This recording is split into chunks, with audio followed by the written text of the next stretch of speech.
Henceforth, my brother and his wife declared, "We'll manage the household independently, so find another place to live." My mother, aligning herself with their decision, treated me as an impediment.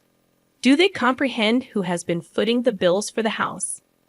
I never anticipated such disrespect.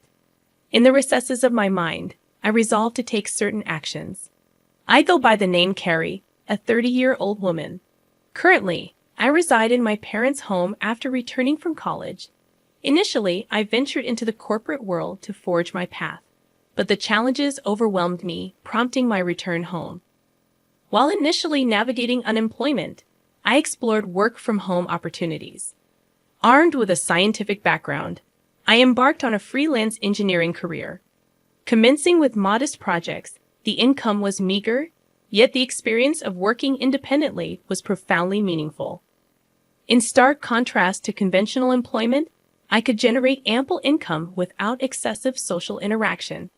As my confidence grew, so did my workload and earnings. Within a year, my income rivaled that of a regular corporate employee. However, the predicament lay in my parents' understanding, especially my mother's reluctance to embrace my work-from-home lifestyle. My father grasped my explanation, but my mother, rooted in traditional beliefs, harbored apprehensions about what she couldn't fathom. Despite my earnest attempts to elucidate, my mother persisted with questions like, "How long do you plan on staying home?" and insinuations about the legitimacy of my online work. Despite presenting evidence of client emails and salary statements, my mother remained unconvinced. She suspected it to be some shady business or involvement in a dubious religion, despite the consistent payments and the legitimacy of my job. Despite my detailed explanations, my mother remained steadfast in her skepticism. She continually expressed concerns about the possibility of relying on unemployment benefits, emphasizing their impermanence. Although I had contemplated living independently, my savings were not yet sufficient. Around that time, my father's health took a toll, with deteriorating legs and back, necessitating nursing care. Facing an early retirement and sudden income loss, my father assured me that his pension would suffice. However, acknowledging my mother's spending habits, I questioned his ability to manage. His face wore the fatigue of anxiety about the uncertain future. My father had supported me through college and even when I returned home due to mental health challenges. The idea of leaving him alone and continuing to live independently troubled me. My mother, too, grappled with confusion over my father's sudden condition. Contemplating the situation, I felt a sense of responsibility and a desire to give back.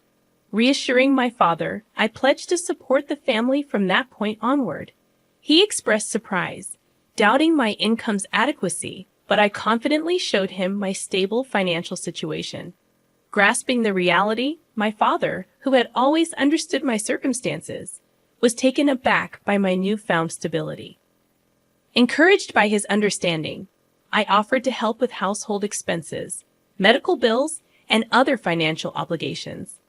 Each month, I transferred a certain amount to my father's bank account, shouldering a significant part of the financial burden. As my mother had been using my father's credit card, I created a new main card and provided her with a supplementary card. My father, mindful of saving money, urged my mother to follow suit. In response, my mother questioned whether I should be asked to leave the house. I pointed out my financial contributions and emphasized that it would be more challenging without my support. Skeptical, my mother remained unconvinced and suspicious of my assistance. It took my father's persuasion to finally gain her agreement, allowing me to continue living with them. Continuing my work and household responsibilities, I found my mother increasingly taking my assistance for granted.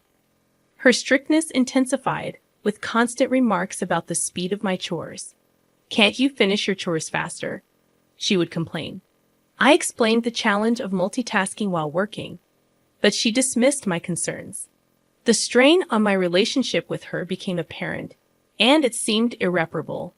In contrast, my father, understanding my efforts, provided much-needed support.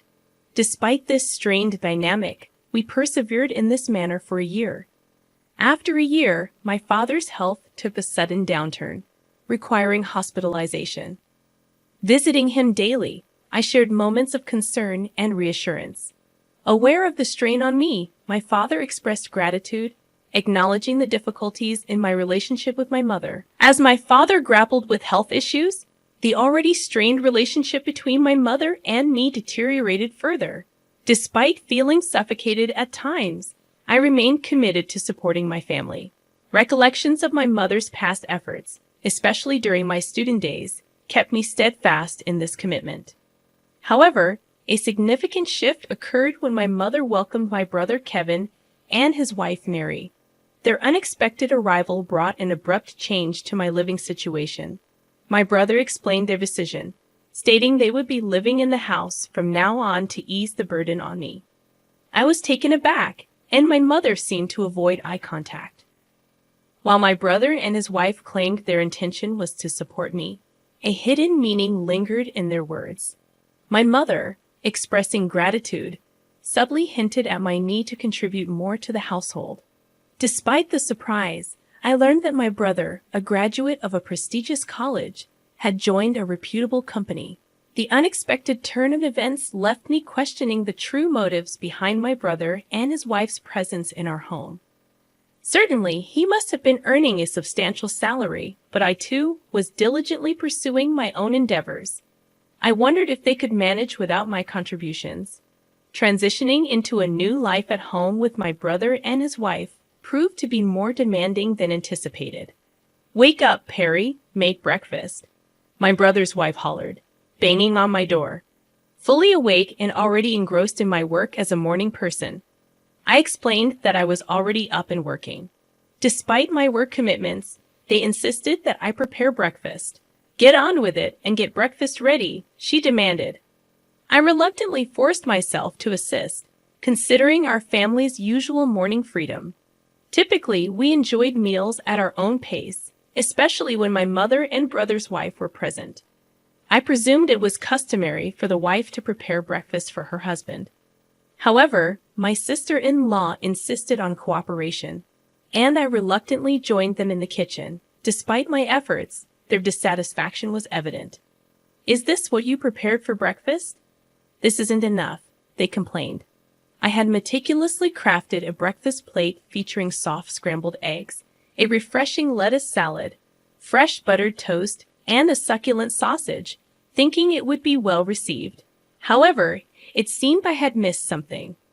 "You don't have to eat it," I retorted. But their surprise was palpable. Their reaction turned confrontational, questioning my attitude and who I thought I was. My brother, often condescending, mocked me, likely influenced by our mother. Despite explaining my work commitments, they dismissed it. "What kind of work is that? Are you crazy?" they exclaimed. Frustrated by their lack of understanding and the impact on my work, I packed my laptop, ignored their protests, and left the house. As I departed, my brother's voice echoed in the background, demanding to know where I was going. Ignoring the question, I proceeded to my father's hospital room. As I hurried into my father's hospital room, his surprised gaze met mine. "Carrie, what's wrong?" "You seem flustered," he observed. I recounted the recent incident, and my father, wearing a surprised expression, responded, "I didn't know they were. I'm sorry, Carrie. Don't worry about it. You can choose your own way of life." Feeling lost, I expressed concern that my mother might feel more comfortable if my brother Kevin were at home. However, my father reassured me, "You don't need to be in a place where you don't feel comfortable. All I want is for you to live happily. Live your life the way you want to live." Encouraged by my father's words, I decided to leave home. Upon returning that evening, I encountered a tense scene resembling a movie. The serious faces of my mother, brother, and sister-in-law greeted me. My brother accused me of not being at work, forcing him to take the day off. I inwardly questioned the responsibility of easily taking time off work. Their voices escalated, culminating in my brother demanding, "Get out of here. From now on, the three of us will live together. If you don't want to stay, please leave.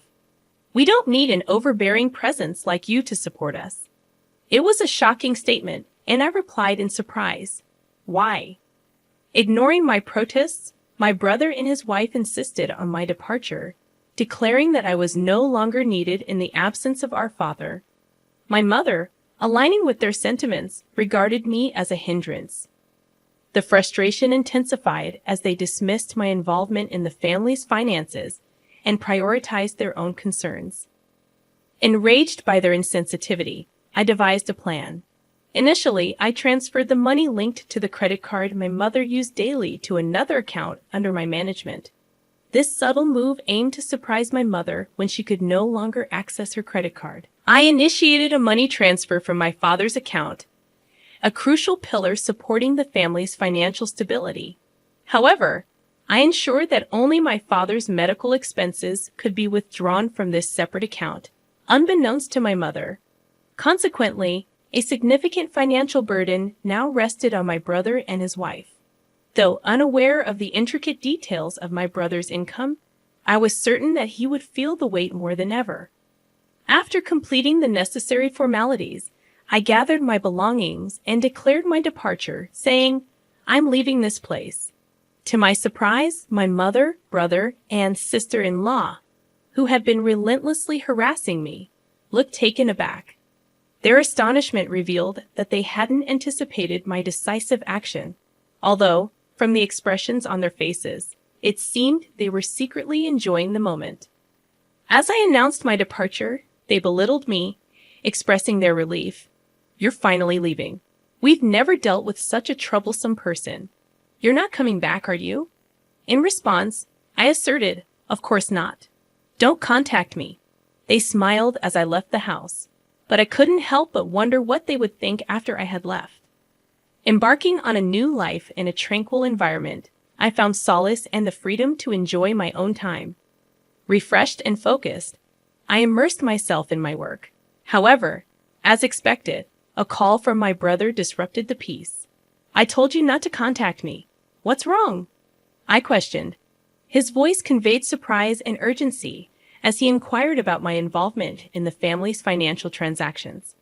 Confirming my role, I reminded him that I had mentioned my work several times, but neither he nor our mother had believed me. Expressing confusion, he admitted, "Well, Mom said a lot of things, and I was a little confused." Acknowledging that it wasn't my fault, he revealed a financial predicament. With my absence, they struggled to manage expenses, and my mother's spending had exacerbated the situation. Though sympathetic, I asserted, "I was able to support you in many ways because I was at home. I'm not there anymore, so you have to handle it, Carrie." I found myself in an unexpected situation when my brother contacted me, urgently requesting assistance in transferring money to his bank account. Perplexed, I asked if he was joking, given that he worked for a sizable company. However, to my surprise, my brother confessed that he had been fired from his job due to a significant mistake. His revelation left me speechless, and I realized that he might have returned to our parents' house assuming there was enough money available. Perhaps he relied on the notion of a stable pension following our father's retirement. Wanting to enlighten my brother about my financial contributions to the household, I found amusement in the thought of his astonishment upon learning the truth. His wife and my mother joined the plea for financial aid, claiming they were on the verge of running out of savings. My mother even revealed that my father refused to contribute to household finances any longer. In response, I firmly declared that I had supported them enough, urging them to work hard and support themselves. I severed communication, emphasizing my decision to distance myself from their financial struggles. My father, recognizing the strain in his relationship with my mother, consulted a lawyer and opted for a quieter life in a different place. While I continued to visit my father daily, a friend shared my brother's recent struggles. He had moved into a modest apartment, leading a frugal life. My mother, once a homemaker, faced challenges in her sudden job, while my brother found it difficult to adapt to the opinions of younger colleagues. Despite his wife's efforts, she succumbed to the pressure and departed, leaving my brother and mother to navigate their challenges together. Concerns lingered for my mother, who maintained her habit of overspending, accumulating debts. However, I recognized my limitations in offering assistance. Focused on my own endeavors, I worked diligently in a comfortable living space, gradually accruing more resources. Contemplating new ventures, I aim to spend quality time with my cheerful father, appreciating every moment with him.